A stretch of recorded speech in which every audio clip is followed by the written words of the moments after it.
नमो अहंकारं नमो सिद्धारं नमो आर्यां नमो वज्रायां नमो भूये सर्वसाहुरं शुद्धात्मानमनेकान्तं साधुमत्तं मङ्गलं वन्दे सन्दष्टसिद्ध्यर्थं सन्दष्टप्रकाशम् मंगलम भगवान इंद्रो मंगलम गौतम गणे मंगलम कुंद कुंदाद्यो जैन धर्मोष्ट मंगलम सर्व मंगल मंगलम सर्व कल्याण कारकम ज्ञानम सर्वधर्माणां जैनम जयतु शासनम जैनम जयतु शासनम जैनम जयतु शासनम। नमः श्रीवर्धमानाय निर्धूतकलिलात्मने सालोकानां त्रिलोकानां यद्विद्यादर्पणायते शत्रु मित्र समान विचार है। क्या समानता है इनमें, शत्रु और मित्र? जैसे हम कहें कि मुकुट और हार समान निहार है, मुकुट को और हार को समान देखे तो कैसे देख पाएगा? स्वर्णत्व की दृष्टि से देखे तो मुकुट और हार समान दिखेगा। स्वर्णत्व की दृष्टि से देखेगा तो मुकुट और हार समान।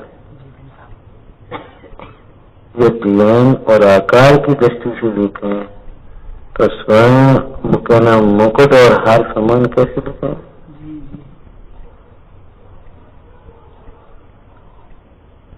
हार गले में पहना जाता है, मुकुट माथे पर लगाया जाता है, हार में ऐसा होता है, मुकुट में ऐसा होता है, समान कैसे?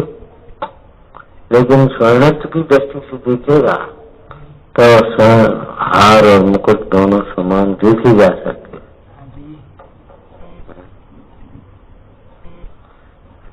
अब अपने को पहनने वाला व्यक्ति है तो हार और मुकुट समान नहीं देख पाए।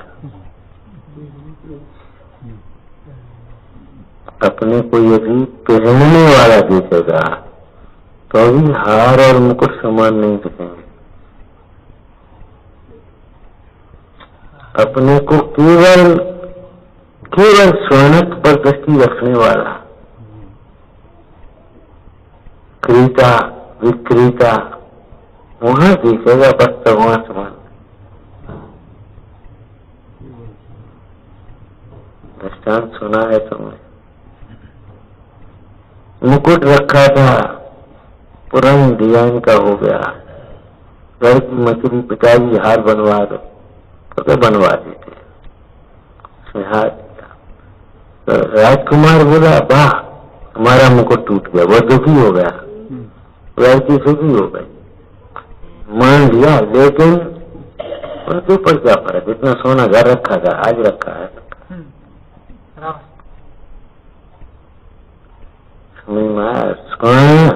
अरि और मित्र समान देखने के लिए द्रव्य दृष्टि चाहिए, पर्याय दृष्टि वाला जीव,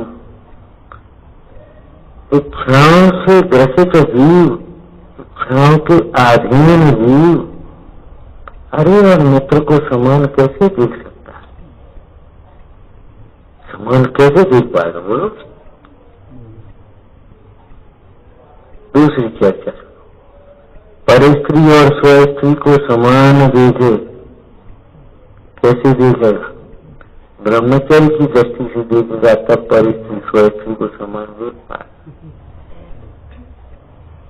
यदि ब्रह्मचर्य का रस न हो, ब्रह्मचर्य का लक्ष्य न हो तो परिस्त्री और स्वस्त्री को समान अगर समझ भी ले तो उल्टा भी हो जाए। कैसा? अगर कोई स्त्री समान स्त्री की तरह पर स्त्री में यदि प्रवृत्ति करना चाहे तो पाप ही होगा। स्व स्त्री पर स्त्री के समान ही त्याज्य है। अरे भाई, शरीर के संबंध से इसे हमने अपनी स्त्री मान लिया है, लोक व्यवहार की बातें हैं। भाजपा की तो आत्मदृष्टि से देखो तो स्व स्त्री पर स्त्री कहाँ? अरे स्त्री नहीं है ना।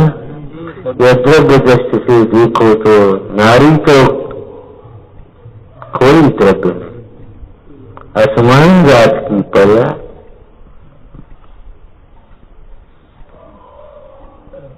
स्व और पर के पर ही है, स्व कहां से आ गया?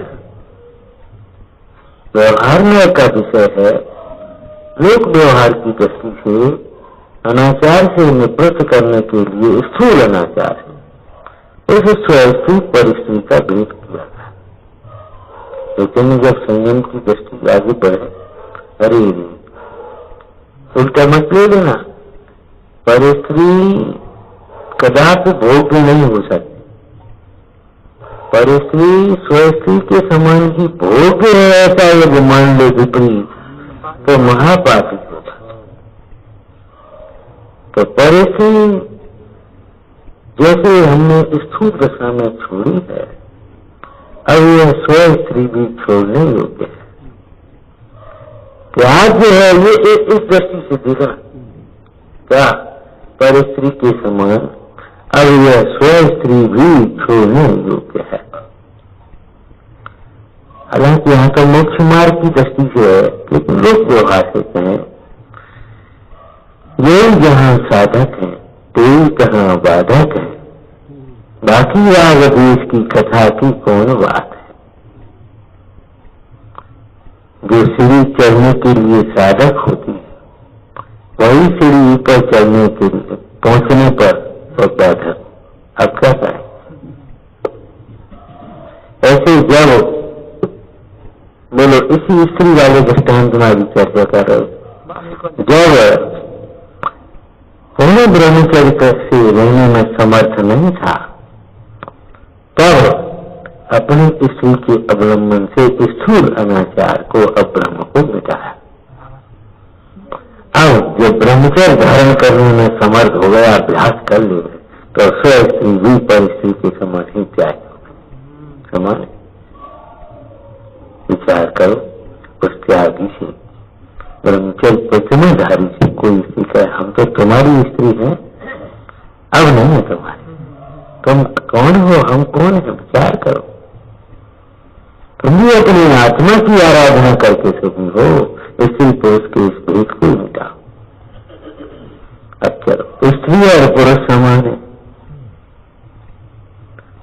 स्त्री और पुरुष समान है, जीवत्व की दृष्टि। मतलब ये दृष्टि का खेल है, समानता है। हमने शरीर की ओर से देखा तो नाते हमको कैसे लगते, ये पिताजी है, ये माता है, ये भाई है, ये बहन है।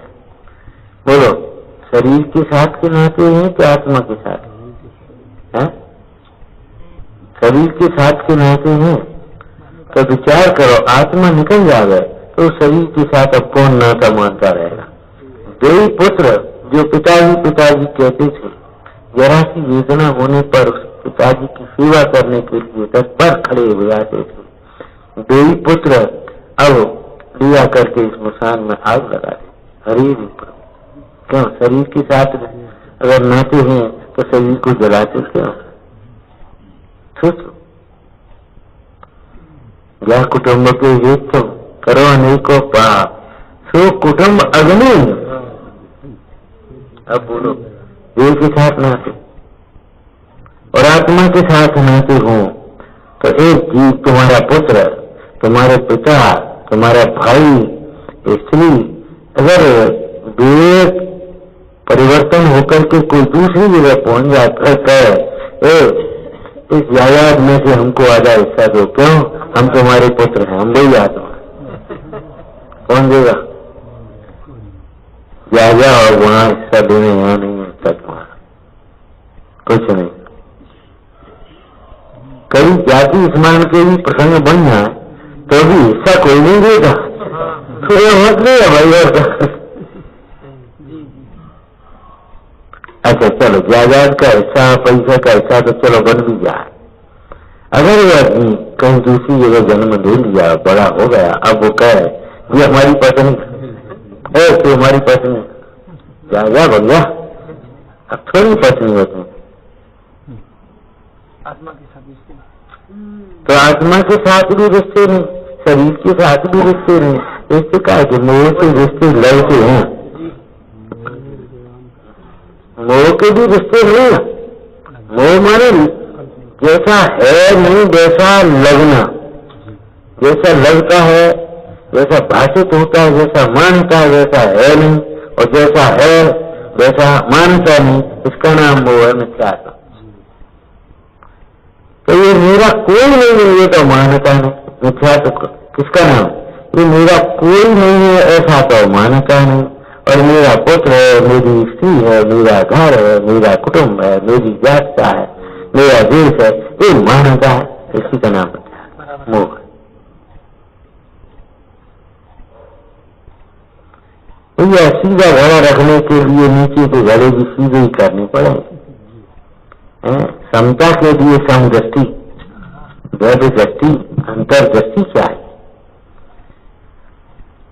यदि अंतर्दृष्टि से न देखें, संयोग और पर्याय दृष्टि से देखें, तो शास्त्र में पढ़े सुने अनुसार समान कह तो सकते हैं, एक ही बात है, कुछ नहीं। तो भैया क्या बना लो भैया, चाकच बना दे। लेकिन अगर आपकी रश्मि इंद्री की आसक्ति है तो ऊपर से कह दो ये चाकच बना दे, लेकिन अगर वो चाकच बना के रख दे तो अभी कुड़कुड़ा जाओ। तुम्हारी इच्छा कुछ खाने की और थी और आपने कह दिया चाकच बना दो, तो उसने अपने हिसाब से अपनी बना ली, डालो टिकाक बना ली। मन मलिन हो रहा है तुरंत। मतलब ये है समानता देखने के लिए क्या चाहिए? जितेंद्रियता चाहिए, द्रव्य दृष्टि चाहिए, जितेंद्रियता चाहिए। जितेंद्रियता के बिना समता कैसे आए?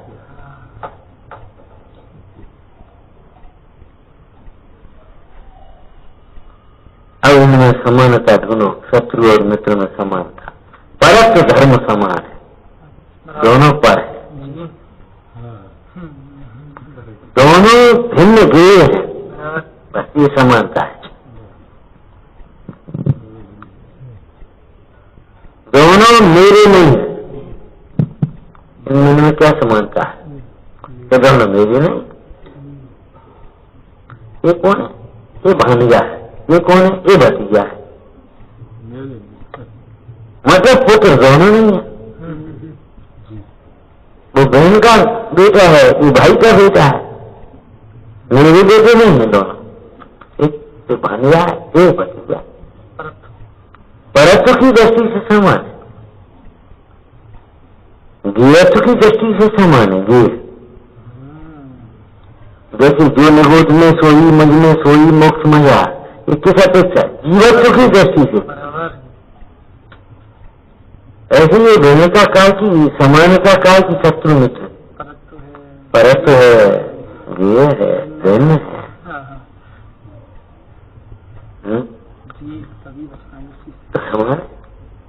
अब गे कब दिखाई देंगे? जब अपने को गया है।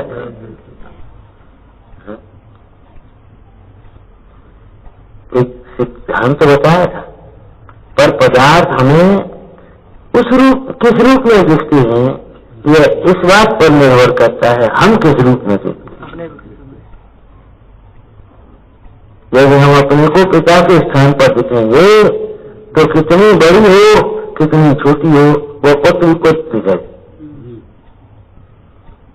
उसके नाती हो गए हो, बूढ़ी हो गई हो बिल्कुल, और चौबी अगर पिताजी बैठे हैं, बिटिया कर रहा है, उसे बिटिया ही दिखाई दे रही। अगर उसका नाती ऐसा है, कहा कह रहे ये तो हमारी दादी है, अम्मा है, बिटिया बिटिया तो हम है। इस जीव को मैंने ऐसा लगता है बिटिया बेटा माने छोटा। अरे ये छोटा हो या बड़ा हो कोई मतलब नहीं है।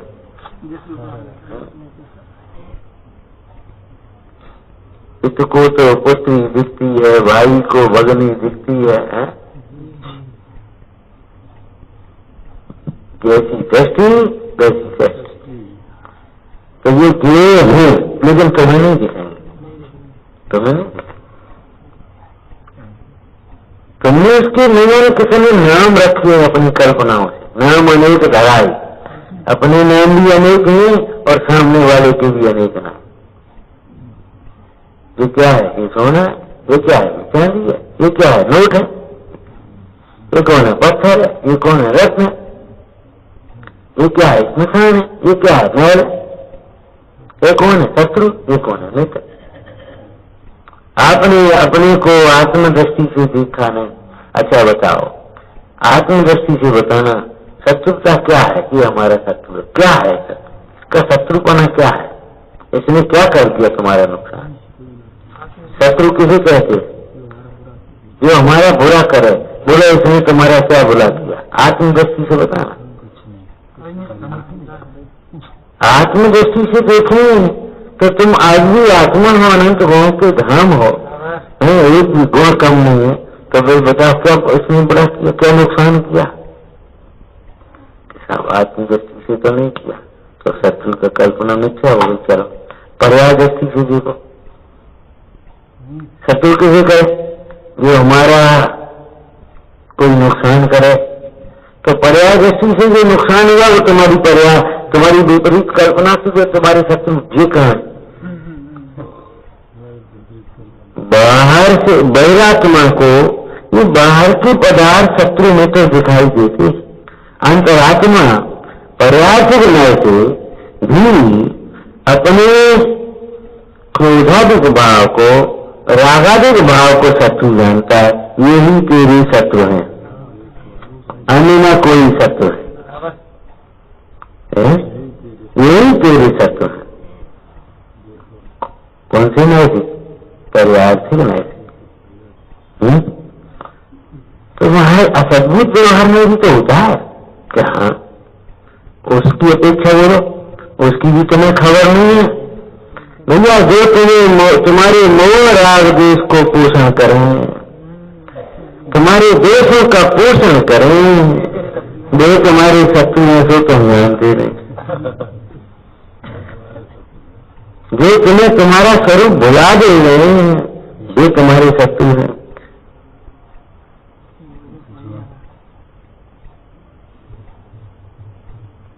इसलिए शत्रु क्यों है? जो हमारे राग की पूर्ति में बाधक है वो शत्रु। रावण की राम से क्या शत्रुता? राम का प्रशंसक था रावण, प्रशंसा करता था, फिर क्यों सामने खड़ा है लड़ने के लिए? सीता मुझे इष्ट है और ये सीता की प्राप्ति में बाधक, इसलिए बस इतनी शत्रुता है। देखो मुख्य दर्शन, जो शत्रु है उसे तो जानता नहीं, और जिसे शत्रु मानता है वो शत्रु नहीं। पर्यार्थिक न्याय से देखो, दृष्टि से देखो तो कोई शत्रु नहीं, और पर्याय दृष्टि से भी देखें, पर्यार्थिक न्याय से ध्यान रखा, पर्यार्थिक न्याय से भी देखें, हाँ तो जो शत्रु है उसकी तुझे खबर नहीं है। तू शत्रु जिसे मान बेटा वो तेरा शत्रु नहीं, तेरा शत्रु तेरे भीतर है। तेरे शत्रु, तेरा शत्रु तेरे भीतर है। यही तो मंडाल में कहा था राजा, महाराज महाराज क्या क्या बबला रहा, क्या बात है, किसे देख रहा? आपने महाराज दुश्मन देखा? क्या देखा है? देखा है मेरे दुश्मन तुम्हारा? तो क्या करोगे मिल जाए तो? बताओ महाराज। अरे बता देंगे फिर कैसा करो क्या कि बिल्कुल नष्ट कर देंगे उसको। तो कि चश्मा नहीं है, तेरे समीप ही है, तू है कौन जी बता? राजा। तो जो राजा होते हुए भी तुझे चैन से नहीं बैठने दे रहा, जंगल में भटका रहा तुझे, तो ये समय का था, मान लो दोपहर का समय, आराम का समय है। ये आज की भाषा कर रहे तो लंच का समय चलो, अब वो लंच तो नहीं कर रहा, ये लगाया आराम तो नहीं कर रहा, कहाँ लगा? अरे प्रभु, भरत चक्रवर्ती को चक्ररत्न की प्राप्ति ऐसी लगी जैसे कि कहाँ का विघ्न आ रहा है। भगवान को केवल ज्ञान सुनकर के प्रसन्न हो गए, पुत्र की प्राप्ति हो गई, थोड़े से गंभीर हो गए, चक्ररत्न की प्राप्ति हो गई, तो यह पड़े क्या करें?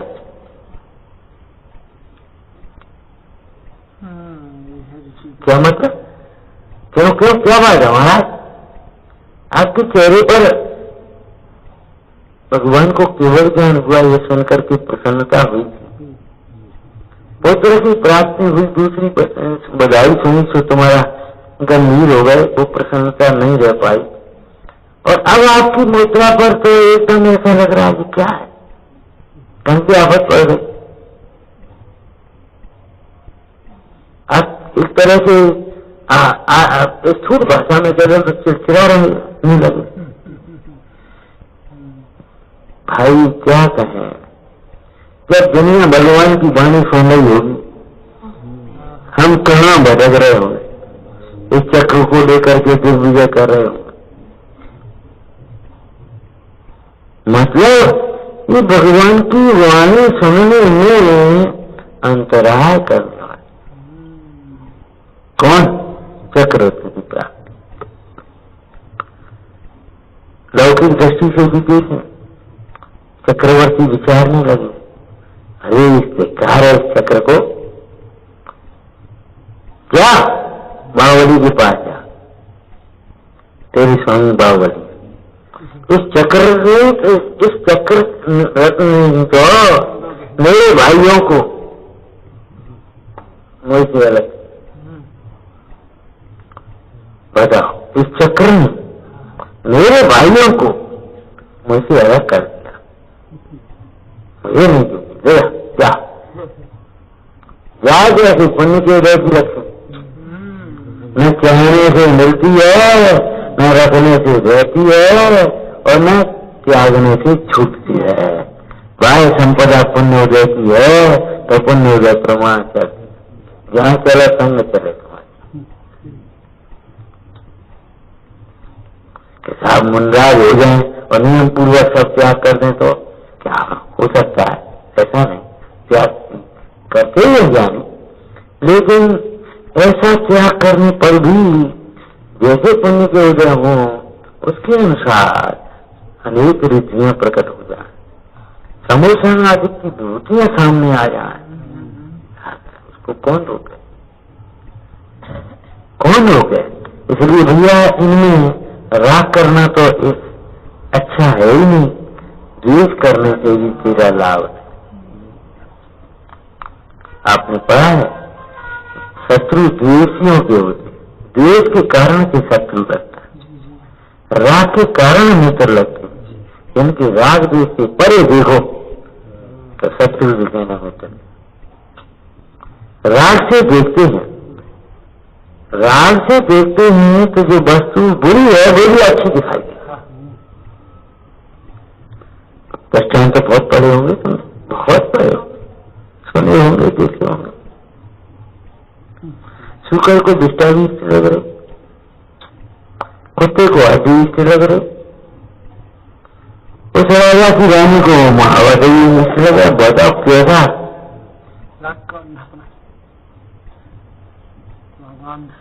कुबड़ा कुबड़ा, और उसके कर्कश वचन ही बड़े प्रिय लग रहे। पवन में जा रहे युद्ध के लिए अन्य आकर के खड़ी हो गए, उन्हें और मुंह दिखा दिया, महाराज अभी तुम्हारा दर्शन कभी मिलता था, अब आप जा रहे, क्या मर गया, अब बता और कैसे चलोगे? तो प्रे वचन भी उसे इष्ट पता का सच कहे। छोटे थे तो जब रसायन पढ़ते तो कभी कभी गुस्सा भी आ जाता, अरे काम दीक्षा का ले अपना कल्याण करो, अपने संयम की साधना करो, का ये राग मर जब कर्म प्रवृत्ति पर जब जैसा योग है तब है उस प्रकार का राग है। लेकिन सब कागज पवंजय तुझे नहीं देखना चाह रहे तो तू पवंजय को क्यों चाह रहे? पवंजय की इच्छा करने के लिए स्वतंत्र है और तू विरक्त होने के लिए स्वतंत्र नहीं, परतंत्र है। क्यों? राग के कारण। अरे राग से जीव परतंत्र होते हैं, राग से जीव परतंत्र होते हैं, माने राग से इसको ऐसा लगता है परतंत्र हो गए, लगता है। तो विचार करो कहां शत्रु और कहां मित्र, कौन साथ ममता करूं, कौन साथ द्रव्य दृष्टि सो दिखता, सब सोच बुद्ध परमेश। तो आत्मदृष्टि से देखें तो शत्रु मित्र की कल्पना सर्वथा मिथ्या है। परिवार से गुनाह से देखें तो भी तेरा मिथ्यार्थ की दशा में देखें तो किसको शत्रु माना? जो तेरी इच्छाओं की पूर्ति में बाधे देखे शत्रु माना। उस रानी को ऐसा लगा कि कहां पे आ गए महाराज, हम वन विहार के लिए जा रहे थे पति के साथ, वे और बीच में आ गए, इतनी गुस्साई करी चुमड़ी के आगे। उस भोजन में आसक्त रानी को मुनराज का आना बाधक लगा और मुनराज को देह से भिन्न आत्मदृष्टि होने के कारण,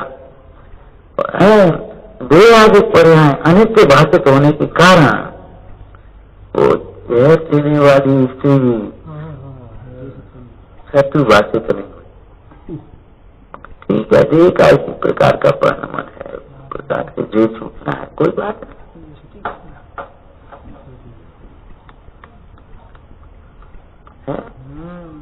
तो सम्यक दर्शन होने पर सिद्धांत तो ऐसा हो गया, लेकिन अभी चारित्र की कमजोरी से रोचन साहब जी की भाषा में कुछ पढ़ा, यद्यपि मैंने मोह को नाश करने का उपाय प्राप्त कर दिया चिंतामणि रत्न के समान, तो भी प्रमाद रूपी चोर विद्यमान है। उसे जीतने के लिए मुझे निरंतर सावधान रहना। प्रमाद रूपी चोर विद्यमान है। तो सम्यक दर्शन होने पर मिथ्या तो नहीं रहा, वो शत्रु मित्र की मान्यता टूट गई है। लेकिन अभी राग की दशा में जितना रागंश है ना, उतने उसमें वो शत्रु मित्र लगते। तो ये क्या है? शत्रु मित्र संबंधी विकल्प, एक है मान्यता और एक है ये विकल्प। विकल्प चारित्र का दोष। अब उस विकल्प को भी दूर करना चाहता, उसके लिए ये सामायिक अभ्यास। दृष्टि तो हुई लेकिन विकल्प भी हो गया। आंख में धूला लगे तो आंख में तो धूला ऐसी है कि वो बहुत मुश्किल घर से बंद होती है तुरंत निकालने के लिए, लेकिन वो तो तुरंत अपने खड़े भरे और रुमाल लिया गया, पानी देना भैया, और वो ऐसे साफ करके निकाल करके रखा, ठीक है ना। और पैर में जो धूला लग गई छो, घर जाकर के उसको भी धुआंगे रगा ऐसे भाई ज्ञानी जी अपने घर में रह करके चारित्र के दोष को, इन अल्प विकल्पों को, अनल्प विकल्प तो छोड़े, अलमल मत जल पर दुर्विकल्प है, अनल्प तो छोड़ दिए। अनल्प माने बहुत से तो छूट गए, लेकिन अब जो थोड़ी सी रह गई ये अणुमात्र ही रागादिका, रागादिक भाव अपना न स्वभाव भागता है न सुखरूप भागता है, इसलिए उस रागांश को भी मिटाने के लिए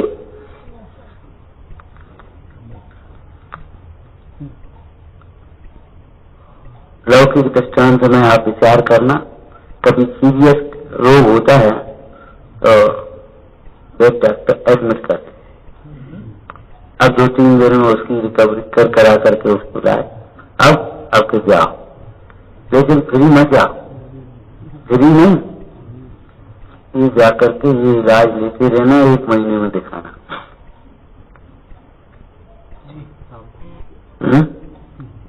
नहीं, अब जो ये तुम्हारा रह गया, थोड़ा सा रह गया है, थोड़ा सा रोग रह गया है या कमजोरी रह गई, उसके लिए ये इलाज लेते रहना।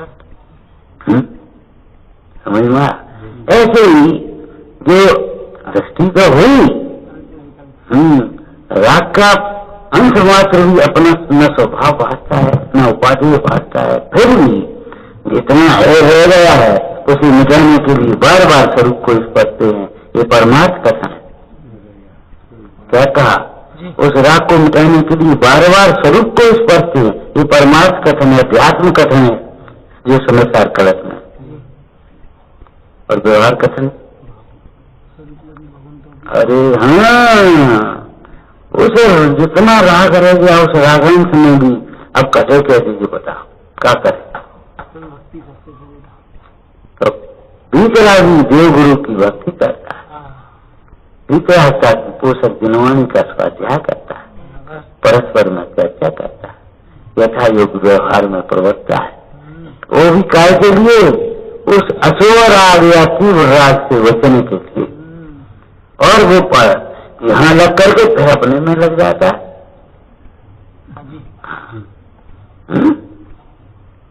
तो इस प्रकार से शत्रु मित्र समान विचार, समान न्याय।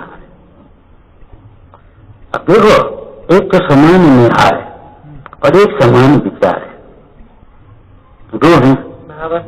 एक समान न्याय तो जब अपने स्वरूप में देखता है तब वो समान दिखाई देते, उनमें उस प्रकार के विकल्प उत्पन्न नहीं। और कदाचित अगर शत्रु मित्र का दुर्विकल्प उत्पन्न हो जाए तो वे विचार से यहाँ से तत्व विचार करते, तत्व विचार के बल से उस खुद विचार का परिहार करते। अगर न्यायों की भाषा में कहें तो शुद्ध न्याय के आश्रय से व्यवहार न्याय को निषेध, शुद्ध न्याय व्यवहार न्याय शुद्ध न्याय के द्वारा निषेधनीय योग्य है। इसका अर्थ क्या है? अर्थ समझा कुछ? देव और आत्मा एक ही जगह है, जिस समय कभी विकल्प आ जाए, हमारे उस समय अरे ये तो भिन्न है, ये रोग तो देव नहीं है, ये क्रिया तो राग में है, ये शुद्ध न्याय के द्वारा व्यवहार नहीं करने बातें नहीं है, कोरी है, ये बौद्धिक व्यायाम नहीं है, ये मोक्ष मार्ग की साधना है। इस तत्व विचार के बल से रागाधिक भाव को जीतते हुए ज्ञानी जी पूर्ण वितरागता की ओर बढ़ते विचारना।